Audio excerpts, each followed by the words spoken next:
Comrades, awake from the stupor imposed upon you by a society that dares to call itself fair. They tell you that if you work hard, if you strive, if you bend yourself to the will of your superiors, success will come. They tell you that merit governs the world, that talent, effort, and virtue are rewarded. But I stand before you to expose this grand delusion for what it truly is, a lie engineered to pacify the many while enriching the few. Look around you and see the truth obscured by the veil of ideology. The factories, the offices, the fields, everywhere you labor, you pour out your sweat, your intellect, your very creativity. And yet, the fruits of your labor are not yours. They are appropriated, transformed into profit, and hoarded by the bourgeoisie who did nothing but inherit their power, accumulate wealth, and exploit the rest of society. The lie of meritocracy tells you that the poverty you endure, the lack of opportunity you face,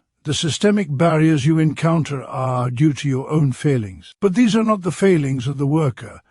They are the calculated mechanisms of a system designed to concentrate wealth and authority in the hands of a tiny ruling class. Meritocracy is the mask of exploitation. It is the philosophy of the powerful, preached in gilded halls while the working masses toil and struggle beneath. Your labor produces value, yet the system declares that only the lucky, the well-connected, the already privileged can ascend. The rest are left to compete in a rigged arena, chasing rewards that are never truly attainable. The meritocracy is not merit at all, it is inheritance. It is privilege. It is structural oppression masquerading as fairness. This is not a question of effort, comrades. It is a question of structure. Capitalism demands inequality, because inequality is the engine of profit. The owner of the factory does not reward the worker's diligence out of justice or virtue. No, the capitalist extracts surplus value, the difference between the value created by labor and the wages paid to expend their wealth and their power. Hard work is only a tool for exploitation, a mechanism to legitimize a system that thrives on the subjugation of the many. But take heart, for the recognition of this truth is the first step toward liberation.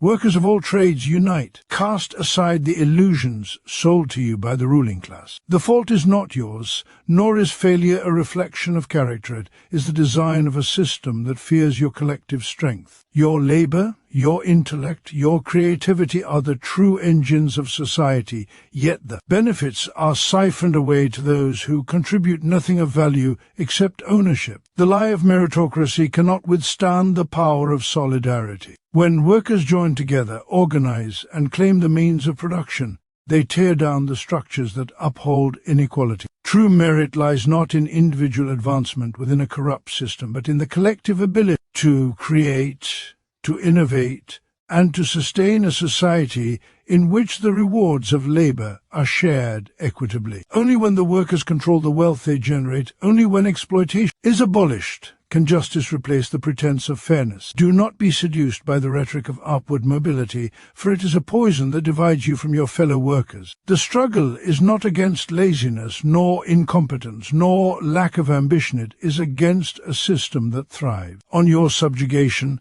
that profits from your labor while keeping you desperate, competing, and isolated. Your energy, your intellect, your power, when united, can overturn the structures of oppression. Rise, comrades, organize. Recognize the lie of meritocracy is but one thread in the vast tapestry of exploitation. Stand together, for your strength lies not in individual toil, but in collective action. Let us reclaim the fruits of our labor, dismantle the hierarchy built on our sweat, and forge a society where work serves humanity, not profit.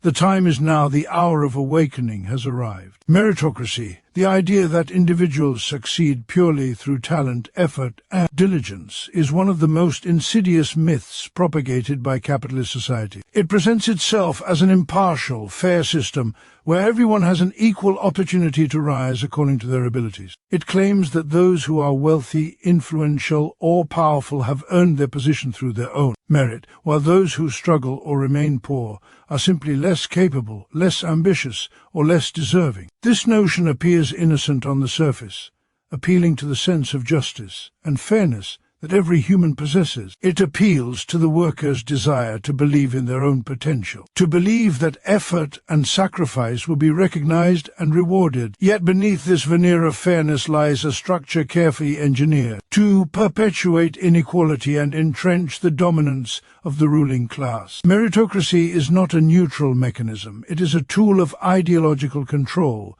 designed to obscure the structural exploitation inherent in capitalism and to pacify the majority of society while legitimizing the extraordinary wealth and power of a few. When we examine the mechanisms of capitalist society, the falsity of meritocracy becomes immediately apparent. The reality is that access to opportunities, education, networks, and resources is profoundly unequal. Children born into affluent families inherit not only wealth but access to superior schools, cultural capital, and social connections that pave the way for higher positions and greater influence. They inherit a society already tilted in their favor. Meanwhile, children of working class or impoverished families must contend with systemic barriers, including underfunded schools, lack of mentorship, and economic pressures that force them to prioritize survival over ambition. Their talents and efforts, no matter how extraordinary, cannot overcome these structural impediments. The myth of meritocracy transforms these structural injustices into a moral judgment, as if failure is a reflection of personal inadequacy rather than the design of a system that benefits the few at the expense of the many. Meritocracy also serves to justify the appropriation of labor and the extraction of surplus value from the working class. Capitalists accumulate immense wealth not primarily because of their intelligence or industriousness, but because they own the means of production and are able to extract the fruits of others' labor. The worker produces value, but the capitalist claims ownership over the results. When society tells workers that advancement is a product of merit, it simultaneously obscures the fact that the rewards of labor are systematically siphoned away. Hard work may be praised in rhetoric, but in practice, it often increases productivity for the capitalist without materially benefiting the worker. Meritocracy reframes this exploitation as natural or deserved, turning victims into complicit believers and preventing collective recognition of shared oppression. Furthermore, meritocracy functions to divide the working class, fostering competition where there should be solidarity. By convincing individuals that they are competing on a level playing field, the ideology encourages envy, rivalry, and individualism rather than collective consciousness. Workers are taught to see one another as rivals for scarce opportunities, promotions, and recognition rather than as comrades whose shared labor forms the foundation of society. The system manipulates ambition and fear, ensuring that energy which could be directed toward collective struggle is instead turned inward, toward personal advancement within an inherently unjust framework. The more we internalize the notion that merit alone determines our outcomes, the less likely we are to question the ownership structures, exploitative practices, and systemic inequalities that truly shape our lives. History demonstrates repeatedly that what appears as merit is often the product of inherited advantage, systemic bias, and structural power. The accumulation of wealth, influence, and privilege over generations is presented as evidence of personal genius when in fact it is evidence of systemic protection and exploitation. The working class, despite its vital role in producing wealth and sustaining society, is denied the opportunity to rise by the very mechanisms that purport to reward merit. Meritocracy, in this sense, is an ideological weapon that masks the reality of exploitation, making inequality seem fair, natural, and inevitable. It instructs the oppressed to accept their position and to internalize blame for circumstances imposed upon them by forces beyond their control. To understand meritocracy as a lie is to recognize the deliberate separation between effort and reward in capitalist society. It is to see through the illusion that opportunity is equal and that success is purely earned. It is to acknowledge that inequality is not a moral reflection of individual talent, but the structural outcome of a system built to concentrate power and wealth in the hands of a few while subordinating the labor and creativity of the many. Meritocracy obscures the reality that society's true engines of progress, innovation, and value creation are the collective laborers whose efforts sustain the world economy. By perpetuating this illusion, the system ensures that exploitation remains invisible, internalized as personal failure, while the privileged few consolidate their power, secure in the belief that their position is justified by merit, and that the working masses, convinced they can ascend if only they work harder, will continue to serve the very system that oppresses them. Hard work, long celebrated as the path to advancement, social mobility, and personal fulfillment, is repeatedly upheld as the key to success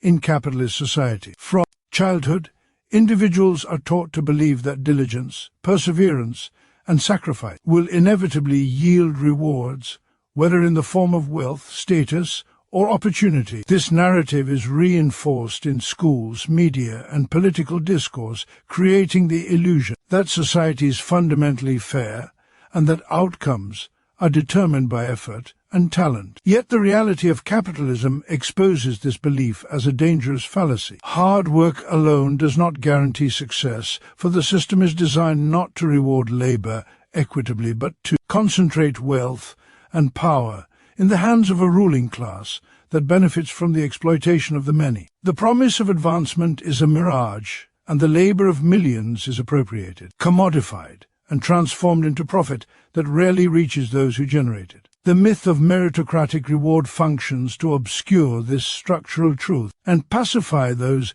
who might otherwise recognize their collective power. Under capitalism, the accumulation of wealth is not a neutral reflection of effort, but a structural outcome of ownership and control over the means of production. The capitalist class, those who hold factories, businesses, financial institutions, and property, are able to extract surplus value from the labor of others. Every hour a worker spends producing goods, services, or intellectual output creates value far exceeding the wages they receive. This surplus is appropriated by the owners, who claim it as profit, further enriching themselves while leaving the workers' share minimal in comparison. Hard work may increase productivity, yet it seldom increases the workers' actual share of wealth. The system rewards the appearance of effort in symbolic terms, such as recognition, promotions, or titles, while the tangible benefits, the profits, investments, and assets are hoarded by those who already possess economic dominance. In other words, no amount of labor alone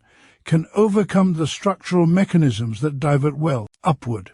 Capitalism is inherently hierarchical, with power concentrated in the hands of a few, who manipulate economic, political, and social systems to perpetuate their advantage. Educational opportunities, professional networks, and social capital are all distributed unevenly, favoring those born into privilege. A child raised in a wealthy family has access to superior schooling, mentorship, and exposure to opportunities that a working-class child cannot imagine. In this context, hard work is not a leveler of outcomes, but a tool that reinforces existing inequality. Workers may labor tirelessly, perfect their skills, and demonstrate remarkable resilience, yet the systemic barriers, limited access to capital, unequal social connections, discrimination, and inherited advantage often prevent them from converting effort into success on a scale comparable to the ruling class. This reality illustrates that success in capitalism is less a measure of individual merit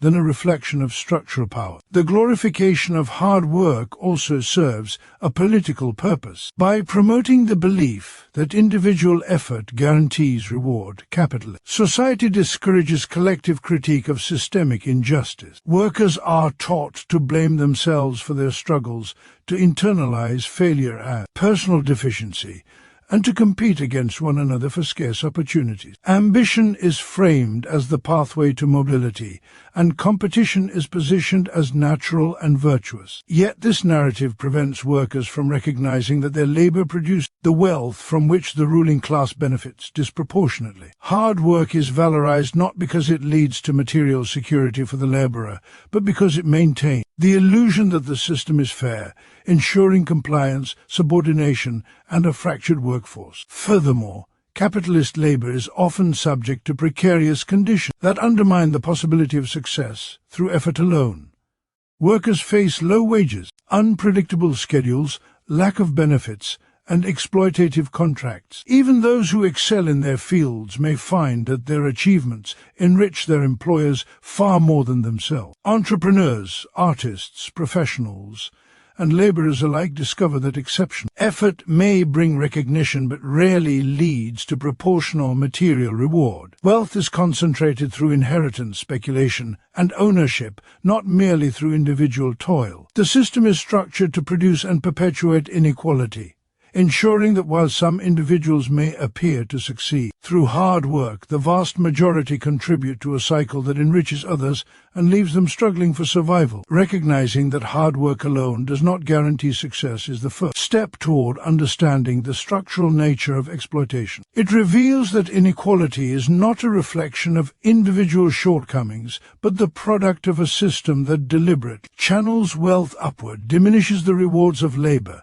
and masks exploitation under the guise of fairness. Workers must see beyond the myth of effort as a guarantee and instead understand that their true power lies in collective action, solidarity, and the ability to reclaim the wealth they produce. Success under capitalism is not an individual achievement. It is determined by ownership, control, and systemic privilege, all of which operate to benefit the ruling class while limiting the potential for those who labor to realize the full fruits of their own work. Workers are the true architects of society, the creators of all wealth, innovation, and progress. Every good produced, every service rendered, every technological advancement, and every cultural contribution originate from the labor of human beings who apply their energy, skill, and creativity to meet the needs of society. Yet, in the capitalist system, the reality of this fundamental truth is systematically obscured. The worker, who produces all value, receives only a fraction of what they generate, while the surplus, the excess value created through their labor, is appropriated by those who own the means of production, the capitalists,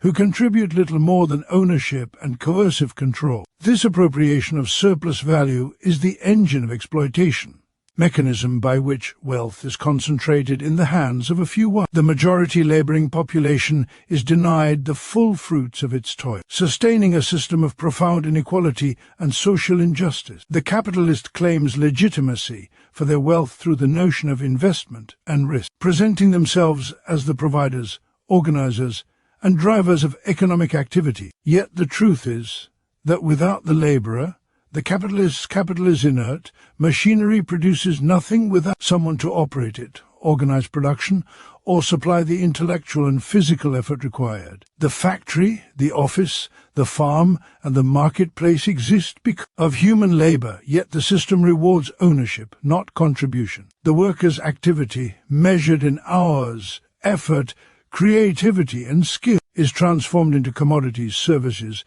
and profits. Yet they see only a portion in wages, while the remainder profit flows to the capitalist as a reward for possessing property rather than producing value. This is not a marginal discrepancy. It is the central mechanism of capitalism, the structural theft of labor justified through legal and ideological constructs that naturalize the concentration of wealth and obscure the violence of economic exploitation. Marx described this process as the extraction of surplus value, the difference between what the worker produces and what they are compensated for. Every hour of labor beyond what is necessary to cover subsistence wages generates surplus value that the capitalist claims. If a worker labors 8 hours to produce value sufficient to sustain themselves, the additional hours generate wealth for the owner. This is the hidden reality of work in a capitalist society. The laborer is productive beyond their own survival, yet the benefit of that productivity is appropriated by another, turning human creativity and effort into private profit. The system masks this theft through wages, contracts, and the ideology of meritocracy, presenting inequality as natural or deserved, even though it is the result of systematic expropriation. The extraction of surplus value is reinforced through structural control over labor conditions, work pace, and compensation. Workers are disciplined, timed, monitored, and coerced to maximize productivity. Efficiency and innovation are demanded, but the rewards remain concentrated with the capitalist. Even when laborers contribute ideas, skills, and creativity that revolutionize production or generate immense profit. Their compensation is limited to a wage or salary that represents only a small fraction of the value created. The remainder is absorbed as profit, distributed to shareholders, reinvested in further accumulation, or used to solidify the power of the capitalist class. The system ensures that the working class remains dependent, overworked, and undervalued while simultaneously presenting this relationship as fair, as merit-based, or as the natural order of society. This theft of surplus value is not only an economic phenomenon but a moral and social one. It defines the relationship between classes, creating a society where those who labor are subordinated and alienated from the outcomes of their own activity. Workers may feel ownership over their skill, their effort, and their time, but they are estranged from the results which are claimed by another. This alienation is reinforced culturally and ideologically.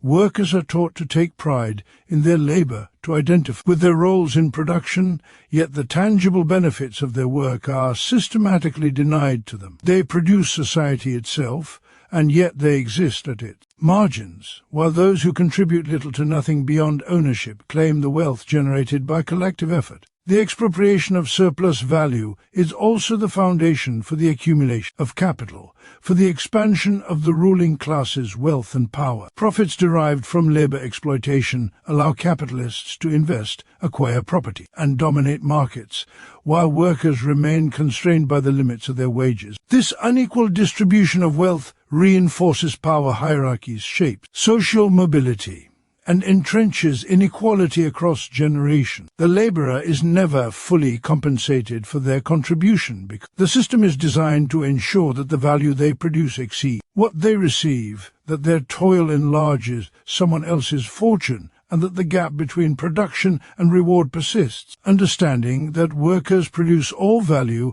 while capitalists appropriate the surplus exposes the fundamental injustice of capitalism. It reveals that wealth is not generated by ownership, status, or inherent privilege, but by the collective and continuous labor of human beings. It shows that the so-called rewards of society are not the result of fairness or merit, but the outcome of systematic expropriation. Recognizing this truth is essential to challenging the system, to understanding that the emancipation of labor, the reclamation of surplus, and the reorganization of society on the basis of justice and collective ownership are not utopian fantasy, but practical necessities dictated by the very structure of exploitation. The working class, the producers of all value, and the backbone of society, possesses a power that the ruling class fears more than any weapon, the power of unity. Individual effort, no matter how extraordinary, is constrained within the structures of capitalism, which rewards ownership and privilege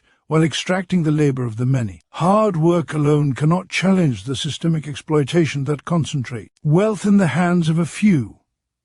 Yet when workers recognize their shared interests, acknowledge their collective strength, and act together, they become capable of transforming society. Solidarity and collective action are not abstract ideals, they are practical necessities, and the true sources of power for those who sustain the world through their labor. Throughout history, the ruling class has relied on the division, isolation, and competition of workers to maintain dominance. Capitalism thrives on the fragmentation of labor, encouraging rivalry, individualism, and the internalization of blame, so that workers perceive each other as competitors rather than comrades. The ideology of meritocracy, the glorification of personal success, and the cultural emphasis on self-reliance are all instruments designed to prevent recognition of shared exploitation. By contrast, solidarity exposes the commonality of struggle, uniting the working class across industries, regions,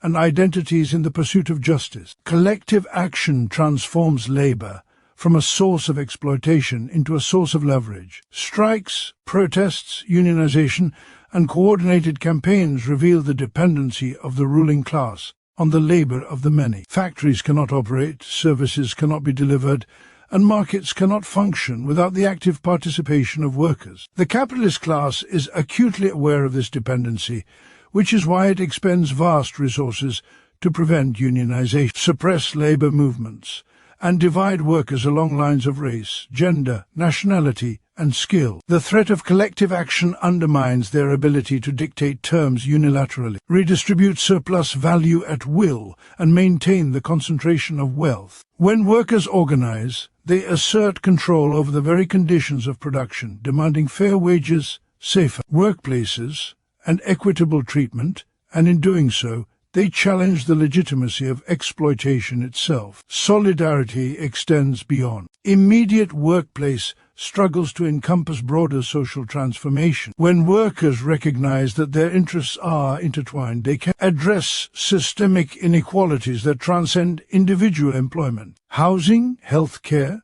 education, and social welfare are all arenas in which collective action magnifies the voice and influence of the working class. By building coalitions, forming unions, engaging in political advocacy, and participating in cooperative enterprise, workers create structures that empower them to resist domination and assert collective rights. Solidarity transforms isolated grievances into a unified force capable of confronting entrenched power, challenging economic hierarchies, and demanding the redistribution of wealth and control over production. The strength of this unity lies in its ability to convert numerical majority into practical leverage, to align interests across industries and communities, and to mobilize people around the principle that justice for one worker is justice for all. Education and consciousness are critical components of solidarity. Workers must recognize not only their shared exploitation but also the mechanisms by which capitalism perpetuates inequality. Ideological tools such as meritocracy, individualism, and the cult of self rely and serve to mask collective power and keep workers fragmented. By cultivating class consciousness, understanding the extraction of surplus value, and identifying the structural causes of inequality, workers can develop the analytical framework necessary to organize effectively. Knowledge empowers workers to see beyond immediate grievances, to recognize opportunities for coordination, and to engage strategically in collective action that addresses both economic and social injustices. History provides ample evidence of the power of organized labor, movements that have secured shorter working hours, fair wages, safe working conditions, social security, and political representation, succeeded not through individual effort, but through the collective mobilization of workers. Strikes, labor unions, and mass protests have forced concessions from governments and capitalists alike, demonstrating that the only real power available to the working class lies in solidarity. Each act of organization strengthens the broader movement, fostering network of support and resistance that can challenge entrenched hierarchies. Solidarity transforms the laborer from a passive participant in exploitation into an active agent of change. Collective action also has a transformative effect on the consciousness of the working class itself. Participation in organized struggle fosters a sense of agency, shared purpose, and mutual responsibility. It challenges the internalized belief in the inevitability of hierarchy and scarcity, replacing resignation with empowerment. Workers discover that their labor, when mobilized collectively, can shape the terms of production, assert rights, and even restructure society. This realization is both political and moral. It affirms that the power of the few depends entirely on the consent and labor of the many, and that collective organization can reclaim justice, equity, and control over resources. In the final analysis, the power of the working class is not measured by individual effort, skill, or ambition, but by the ability to act together, to recognize shared interests, and to coordinate action against structures of exploitation. Solidarity is the bridge between recognition of injustice and the capacity to challenge it. Collective action transforms labor from a site of oppression into a source of leverage, a tool for social transformation, and a foundation for reclaiming control over society's wealth. When workers unite, they assert their true power, revealing that the strength of the many cannot be ignored, that exploitation depends on division, and that the path to justice lies in the shared struggle of all who produce the wealth that sustains the world. The foundation of capitalist exploitation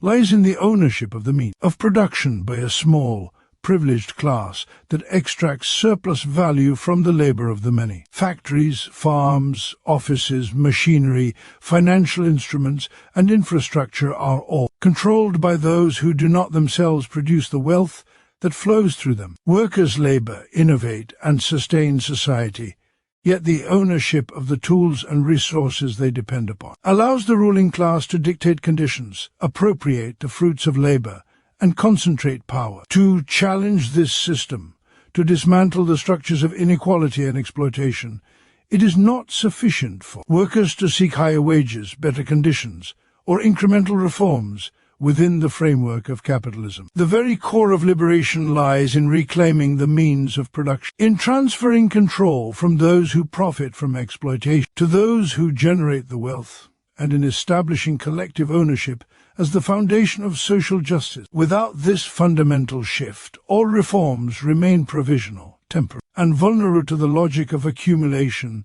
that defines capitalism. Reclaiming the means of production is not merely an economic strategy, it is a political and moral imperative. The ruling class maintains power not solely through wealth, but through the structural authority conferred by ownership. Control over resources allows them to shape labor, dictate markets, and influence laws and institutions to perpetuate their advantage. By claiming ownership, workers are denied the ability to determine the condition of their own labor, the allocation of surplus, and the priorities of production. They are compelled to work, not for the collective good, not for the satisfaction of societal needs, but to generate profit for a class that has no stake in their well-being. Reclaiming the means of production reverses this dynamic, placing control in the hands of those who create value and enabling society to be organized according to human needs rather than private profit. It transforms labor from a site of subjugation into a source of empowerment, enabling workers to shape not only their immediate conditions but the trajectory of society as a whole. Historically, the concentration of ownership has been the mechanism through which inequality and exploitation are reproduced. Capitalists, by controlling the instruments of production, can dictate wages, exploit labor, and extract surplus value at will. They can prevent workers from fully realizing the value of their own activity and can manipulate markets to preserve their dominance. Attempts to challenge this system within the confines of private ownership are inherently limited because the fundamental power imbalance remains intact. Reforms may alleviate symptoms, higher wages, shorter hours, or social programs, but they cannot eliminate the underlying exploitation because ownership continues to dictate the rules of economic and social life. True emancipation requires not the benevolence of capitalists, but the transfer of productive capacity to those whose labor sustains it. Collective ownership also enables the alignment of production with human needs rather than market imperatives. Under capitalism, what is produced is determined by profitability, not by necessity or utility. This leads to overproduction, waste, and social deprivation occurring simultaneously, luxury for the few, scarcity for the many. By reclaiming the means of production, workers can prioritize production according to social necessity, distributing resources equitably and eliminating the exploitation inherent in the pursuit of private profit. Production becomes a conscious, collective act rather than instrument of domination, and the social wealth generated by labor is reinvested in society rather than siphoned to an elite minority. The capacity to decide collectively what, how, and for whom to produce represents a profound shift in power, one that dissolves the structural foundations of inequality. Reclaiming the means of production is also inseparable from solidarity and collective action. Individual efforts are insufficient because ownership is institutionalized and defended by legal, economic, and political mechanisms. Only through organized, collective struggle can workers assert control over the productive apparatus. Unions, cooperatives, and revolutionary movements are instruments through which the working class can challenge entrenched ownership, assert collective rights, and transform economic relations. This struggle is both practical and ideological, because reclaiming ownership requires not only seizing physical assets but also transforming consciousness, dismantling the justification for private accumulation and asserting the legitimacy of collective stewardship over society's resources. Moreover, the act of reclaiming the means of production inherently reshapes social relationships. Hierarchies based on ownership give way to cooperative governance.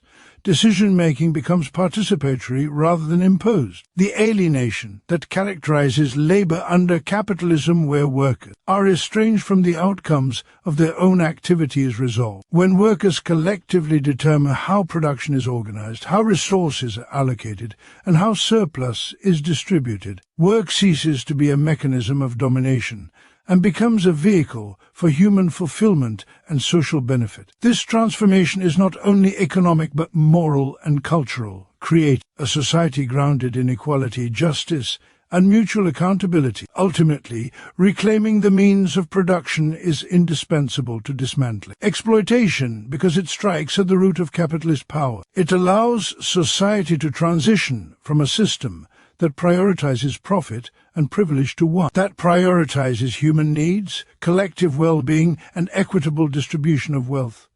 Ownership defines the boundaries of possibility, and by shifting control into the hands of those who generate value, the structures of oppression are dismantled at their foundation. Without this reclamation, all efforts to achieve justice remain incomplete, constrained, and susceptible to the logic of exploitation. The struggle against the lie of meritocracy, the false promise of success through individual effort, and the systematic theft of labor's surplus leads to a single, undeniable truth: the emancipation of the working class is impossible without collective consciousness, solidarity, and control over the means of production. Capitalism thrives by dividing laborers, masking exploitation, and rewarding ownership rather than effort. But in recognizing these mechanisms, the working class discovers its power. Hard work alone cannot liberate. Only through unity, organization, and the reclaiming of society's wealth can justice be realized. The fruits of labor belong to those who produce them and the collective. Strength of workers is the engine capable of dismantling oppression. By rising together, asserting their shared interests, and seizing control over production, workers can transform society, eradicate exploitation, and build a world where value, wealth, and opportunity are determined not by inheritance or privilege, but by human needs, creativity, and solidarity. The path is clear, the power resides with the many, and the time to act is now.